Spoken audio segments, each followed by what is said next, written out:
Bu videoda, yəni hər hansısa bir siz 400 balı necə toplaya bilərsiniz, filan balı necə toplaya bilərsiniz haqqında deyilsiniz. Siz bu səhvləri eləməyin. Yəni mən bu səhvləri eləmişəm. Siz eləməyin də. Yəni bu səhvləri o mənada çəkirəm mən bu videonu.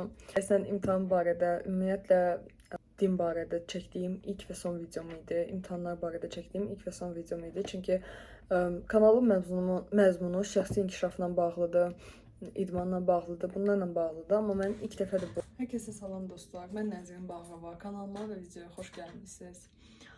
Bu demək olar ki, mənim ilk videomdur və 5 yaşımdan bəri, yəni uşaqlığımdan bəri belə deyək ki, istədiyim o YouTube kanalını, istədiyim o videoları axır ki, bugün çəkməyə başladım. İnşallah ki, kanala da yükləyəcəm. Çünki neçə dəfə olub ki, video çəkmişəm və yükləməmişəm. Hər nəysə, keçək mövzumuza. Bildiyimiz kimi artıq imtahanları verdik, bitdi. Artıq canımız da qutardı, həyatımıza da normal davam edirik. Bugün mənim toxunacağım mövzu mənim elədiyim səhvlər və sizin eləməyinizi istəmədiyim səhvlər olacaq. Mən bəlkə də bunu eləməsəydim, bəlkə də daha çox video toplayardım. Daha çox bal toplayardım və sizin bunu eləməyinizi qətiyyən tövsiyə eləmirəm. Mən deyərdim ki, İlk maddə olaraq mən onu demək istəyirəm ki, mən ilk olaraq özümdən bəhs eləmək istəyirəm ki, necə oldu ki, bu proses başladı, proses ümumiyyətlə necə başladı, hazırlıqlar filan. Ümumən bu prosesin özündən ilk öncə danışmaq istəyirəm. Mən keçən il 11-ci sinif idim, yəni bu il məzunam. Və bəli, özüm haqqında ümumi məlumat verməyə gəldikdə deyə bilərəm ki, mən bu il keçən ilin məzunuyam. Noyabrda, yəni 2025-in noyabrında artıq hazırlıqlara başladım. O da çox gec başladım. Noyabrın axırı filan idi. Və həmin dövrdən başlayaraq mən oxumağa başladım. 3-cü qrupa sıfırdan başladım. Tarix biliyim yox. Azərbaycan dilindən bazam var idi. Və ədəbiyyatdan da çox cüzi şeyləri bilirəm də, yəni. Və mən imtahana hardasa 6 ay, ikinci cəhdidə sayırıqsa 8 ay hazırlaşmışam. 7-8 ay belə çıxır da. Və mən demək istəyirəm ki, əsas sizin eləməməyinizi istədiyim səhvlərdən birisi. Məsələn, tutalım deyirəm ki, sentyabrdan başlayırsınızsa, yəni mən sizi sentyabrdan başlayaraq nəzərdə tuturam və yaxud da avqustdan başlayırsınızsa heç bir fərqi yoxdur. Əgər 10-cu sinifsizsə və yaxud da 11-ci sinifsizsə, məsələn, mən tutalım ki, 11-ci sinifsiz və sizin qabağınızda bir il var. Siz özünüzə deyirsiniz ki, mən bu il çox güclü oxuyacağım, çox belə oxuyacağım və sizə motivasiya gəlir. Siz 1 ay, 2 ay həmin motivasiya ilə davam edirsiniz və təsəvvür edirik ki, yəni belə də tutalım bir 12 saat, 10 saat, aşağısı da indi 6 saat, 7 saat oxuyursunuz o motivasiya ilə, o belə şeylə ki, mən bacaracağam, belə eləyəcəm, belə eləyəcəm. Sadəcə siz bu prosesə real yanaşmırsınız. Yəni hamımız buna eləyirik də, təbii ki, mən də qarışıq içinə hamımız. Əslində mən tövsiyə edərdim ki, bu prosesə biraz daha uzun müddətli proses kimi baxmağı və mən təbii ki, bu insanın özünə motivasiya verməyi çox real bir şeydir və çox lazımlı olan bir şeydir ki, siz götürüb məsələn özünüzə hər dəfəsində məsələn plakatlar, bu kartoçkalar belə eləyəsiniz, düzəldəsiniz ki, mən bacaracağım falan motivasiya sözləri yazırsınız. Təbii ki, bunlar çox gözəldir. Bunlardan getmir söhbət. Sadəcə olaraq siz müəyyən bir şeyə dayanaraq bir motivasiya ilə hərəkət edirsiniz və siz artıq o motivasiya kəsiləndə birdən-birə tükənmiş hala düşürsünüz. Və bu biz abituriyentlərin, ümumiyyətlə bəlkə də tələbələrin də, şagirdlərin də, hər bir insanın elədiyi ən böyük səhvlərdən biri ilk motivasiyaya, əvvəlin motivasiyasına qapılıb onunla da getməkdir. Əslində burada əsas olan şey disiplindir. Çünki məsələn tutalım deyirəm ki, bir insan düşünək, 14 saat oxuyur, 12 saat oxuyur, amma oxuduğu elə də yadında qalmır. Çox keyfiyyətsiz oxuyur. Bir insan da düşünək, 8 saat oxuyur, 6 saat oxuyur, amma o 6 saatı elə qiymətləndirir ki, yəni həqiqətən çox güclü öyrənir, çox verimli çalışır. Sizcə axırda hansı qalib gələcək? Təbii ki, o 6 saat oxuyub verimli çalışan. Ona görə də mənim deməyə çalışdığım 12 saat sadəcə masa başında 12 saat oxumuşam demək adına verimsiz, çox diqqəti yayına çalışmaqdansa 6 saat verimli bir şəkildə insan özünə məqsəd qoysun, realist bir şəkildə onu yerinə yetirsin. Mən deyərdim ki, bu prosesi biraz da realist yanaşmaq lazımdır. Təbii ki, başa düşürəm, məktəbdir, hazırlıqdır, bunlar bir-birinə qarışıq və adam bilmir bunları necə çatdırsın və məcbur olursunuz bu qədər eləməyə. Sadəcə bu qədər eləmək yaxşıdır. Bundan getmir söhbət. Sadəcə olaraq realist yanaşmaqdan gedir söhbət. Siz bir müddət əgər özünüzə desəz ki, mən mütləq 12 saat çalışmalıyam, mən mütləq 12 saat çalışmalıyam. Gün gələcək bir gün siz o qədər tükənəcəksiniz ki, siz beyninizdə dolanacaq ki, mən 12 saat çalışmalıyam və o sizin gözünüzə o qədər ağır bir iş kimi görünəcək ki, gününüz boşuna gedəcək. Ondansa elə olduğunuz günlərdə, tükəndiyiniz günlərdə özünüzə sadəcə bir necə deyirlər, motivasiya ilə da yox, özünüzə sadəcə olaraq bir belə söz qoşun ki, yəni mən bugün əlimdən nə gəlirsə onu eləyəcəm. Tükəndiyiniz vaxtlardan gedir ha söhbət. Tutalım, mən bugün əlimdən 2 saat gəlir, 3 saat gəlir, onda mən bugün 3 saat oxuyacağam. Amma bilim ki, mən nəsə eləyirəm. Heç olmasa yerimdə saymıram da, yəni nəsə eləyirəm, bu prosesi davam elətdirirəm. Birinci məsələ deyəcəklərim bunlar idi ki, ilk vaxtın motivasiyasına çox qapılmayın. Əsas disiplininizdə, əlinizdən nə qədər gəlirsə o qədər eləyin. Amma çalışın ki, verimli çalışasınız. Çünki verimli çalışmadan əgər saatlarla çalışırsınızsa ki, bunu mən də eləmişəm, təəssüflər olsun ki, bu yəni çox mənasız olacaq. Siz axırda nəticə gələndə şoka düşəcəksiniz ki, axı mən çox oxuyurdum. Amma əslində orada çox oxumaq yox, verimli oxumaq daha üstündür. Və sizin əsas elədiyiniz bəlkə də səhvlərdən biri budur ki, çox çalışırsınız, amma düzgün çalışmırsınız. Bu belə, birinci məsələ burada bitir. Hansı ki, burada ümumən də eləmişdim. Və ikinci məsələyə gəldikdə isə mən deyərdim ki, öyrəndiklərinizi tətbiq eləmək. Mən tətbiq eləmirdim və mən bunu testdə, daha doğrusu imtahanda çox hiss elədim. Birinci cəhddə əsasən daha doğrusu. Çünki ikinci cəhddə artıq testlərə yönəlmişdim daha çox. Birinci cəhddə mən bunu çox bariz hiss elədim ki, mən test o qədər də görməmişəm. Ona görə sual tiplərini elə də tanımıram. Və mən düşünürəm ki, ən yaxşı eləyəcəyiniz şeyi öyrəndiklərinizi tətbiq eləməkdir. Bunu tətbiq elədinizsə, yəni siz əmin ola bilərsiniz ki, 50%, heç olmasa da yəni bir qədərini o testin yaza biləcəksiniz, imtahanı yaza biləcəksiniz.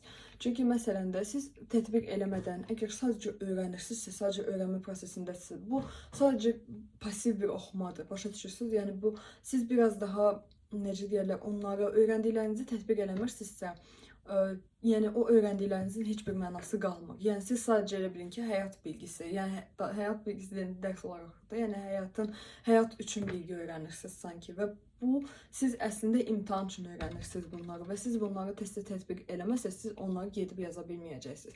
Tutalım, mənim elədiyim səhv nə idi? Özümdən nümunə çəkərək deyim. Mənim elədiyim səhv ədəbiyyatdan əsərləri oxuyurdum. Böyük əsərlərdə hamısını oxuyurdum. Lakin test işləməyə gəldi, mən ədəbiyyatdan çox az test işləmişəm. Heç yadıma gəlmir ki, ədəbiyyatdan oturum, hansısa bir testi işləyim. Və ən az gələndə təxmin eləyin hansı oldu? Təbii ki, ədəbiyyatım oldu. Və ən birinci cəhddə isə eyni şeyi mən tarixdə yaşamışdım. Tarixdə mən demək olar ki, heç test eləmirdim, çox az eləyirdim və mən deyərdim ki, tarixdə də ən əsası testə qarışdırmamaqdır, testləri eləməkdir. Çünki orada artıq siz tətbiq eləmirsinizsə, siz mövzunu başa düşməmişsiniz əslində. Mövzunu sadəcə başa düşdüyünüzü sanırsınız. Və onu deyim ki, məsələn, ən əsas da xüsusən bu ədəbiyyatda olur. Çünki ədəbiyyat adama biraz daha asan görünür və fikirləşirsiniz ki, əsərdə də oxuyum, onsuz da yazacağam. Amma elə olmur. Ədəbiyyatda elə incə məqamlar var ki, siz onları başa düşməsəz, siz onları testdə görməsəz, tətbiq eləməsəz, siz onları başa düşməyəcəksiniz. Yəni onları tətbiq eləyə bilməyəcəksiniz. Nə testdə, nə imtahanda, heç bir şəkildə. Yəni ona görə mənim ən əsas sizə olan tövsiyəm o olardı ki, yəni testdə tətbiq eləyin. Yəni, məsələn, öyrəndiniz dərsi, öyrənəndən sonra tətbiq eləyin və yaxud da biraz vaxt keçsin, bir gün keçsin. Hətta deyərdim ki, mən bir gündən sonra test işləmək daha effektivdir. Nəyə görə? Çünki beyni daha aktiv saxlayır. Siz bir gündən sonra müəyyən şeyləri bəlkə də unutmuşsunuz və testlə təzələyirsiniz onu. Bir də ki, bir məqamı da qeyd edeyim ki, məsələn, bir test işləyirsiniz, tutalım. Və o testi işlədikdə bir bilmədiyiniz bir şey çıxır ki, ayda bu nə idi, yadınıza düşmür. O dəqiqə tez qeydləri açırsınız ki, bu nə idi? Onu eləməyin. Mən deyərdim ki, biraz düşünün ki, ayda nə idi? Çünki sizin testdə sınaq işləyəndə və yaxud da nerede ona da imtahanda sizin yanınızda o test kitabçası, daha doğrusu kitap olmayacak. Ve siz mesela testi işləyirsiniz. Testi işləyəndən sonra baxın ki, mesela ayda mən burada çaşdım, bu neydi? Düşünün bunu. Biraz düşünün, 2 dəqiqə, 3 dəqiqə. Görürsünüzsə ki, mesela heç tapa bilmirsiniz. Hə, onda açın, baxın, deyin ki, aha, mesela burada buymuş da. Yəni onu qeyd alın. Və səhvləriniz ən əsası və əslində bu üçüncü mövzuydu, amma buna da keçək. Deməli, üçüncü elədiyimiz səhvlərdən biri mən deyərdim ki, səhvlərimizi qeyd eləməməkdir. Mən səhvlərimin üstündən keçirdim. Necə deyirlər? Düz müəllimə göstərirdim, müəllimlə müzakirə edirdik, müəllimlərimlə, bütün hamısı ilə. Amma məncə səhvləri qeyd eləmək ondan daha yararlıdır. Çünki siz gənə eyni səhv eləyəcəksiniz, gənə eyni şeylər eləyəcəksiniz. Məncə özünüzə kiçik bir səhv dəftəri tutun. Çox da vaxtınızı da aparmasın. Amma belə çox belə kiçik bir belə bloknot kimi də bu boylarda belə düz bilməm oradan necə görünür. Bu boylarda bir belə bloknot tutun. Hansı ki orada səhv dəftəri filan, səhvlərinizi yazacaqsınız və onu səhv dəftəri eləyin. Yəni sonra qayıdın, imtahan günündən 1 gün qabaq, 2 gün qabaq o səhvlərinizi nəzər yetirin. Daha doğrusu həftə-həftə o səhvlərə nəzər yetirin, yenidən eləməyə çalışın onları. Məsələn, hər həftənin bazar günü təkrar gün eləyin və həmin səhvləri yenidən baxın ki, görün yenə mi eyni səhvləri eləyirsiniz, yoxsa yox. Dördüncü deyəcəyim şey isə çox səbirsiz olmayın. Bu proses uzun bir prosesdir və siz gözləyə bilmərsiniz ki, mən ucu bezmişəm, bu imtahan gəlib çatsaydı. Onsuz da çatmır da, yəni sizin deməyinizlə onsuz imtahan gəlmir. Yəni söhbət ondan getmir. Sadəcə olaraq mən deməyə çalışdığım odur ki, səbirsiz olub artıq bir şeyin başını buraxmayın. Əgər məsələn çox tükənmisinizsə, insan o deyir nə vaxt tükənir? O ən axıra gələndə, ən axırıncı nöqtəyə gəlib çatanda o təngi nəfəs qalırsınız da. İndi Laura dildə təngi nəfəs qalır adam və o pes eləmək istəyir, vaz keçmək istəyir. Bunu eləmək istədiyiniz anda artıq fikirləşin ki, heç olmasa kiçik addımlarla gedim də. Yəni o yavaş-yavaş düzələcək. Siz heç olmasa kiçik addımlarla tutalım, deyirəm ki, çox tükənmisiniz və o heç halınız yoxdur heç nəməyə. Heç olmasa 15 dəqiqə çalışın, heç olmasa yarım saat çalışın, amma bilin ki, mən bu gün nəsə eləmişəm. Yəni bu da əsas bir şeydir ki, siz tükənəndə əsasən bunları eləyə bilərsiniz. Çünki bu hər abituriyentin məncə yaşadığı bir şeydir ki, insanın bir yerdən sonra artıq tükənir. Yəni artıq bezir bu dərslərdən də, hər şeydən də. Fikirləşir ki, mən istəmirəm bunu filan. Amma həmin momentlərdə məncə eləyə biləcəyiniz ən yaxşı şey məsələn sevdiyiniz bir hobi ilə məşğul olun və həmin gün az da olsa bilin ki, dərs işləmişəm də, yəni 15 dəqiqə də olsa, yarım saat da olsa bilin ki, eləmişəm. Hazırlıqdan getməz sonra, hazırlıqdan əlavə olaraq. Və mən bunu deyərdim. Artıq xatırlamıram neçəncidir, amma çox böyük ehtimal ki, 5-cidir. 5-ci olaraq sizə deyərdim ki, məsələn, hazırlıqda müəllim bir dərsi keçirsə, mən tarixlə nəzərdə tuturam. Siz öz qrupunuza görə bölə bilərsiniz bunları. Məsələn, tarixdən deyək və məsələn, tarixdən müəllim bir dərs keçir sizə, tutalım, nəzərdən salaq, məsələn, Qarabağ müharibəsini keçir və siz evə gəlib heç olmasa, yəni onu bir daha hələ yeməyinizi zadı yeməmiş, heç nə eləməmiş, hələ evə gəlin, oturun, o mövzunu bir də özünüz oxuyun, öyrənin. Öyrənin deyəndə, yəni oxuyun təzədən. Rozatka bitdi, buradan davam eləyək.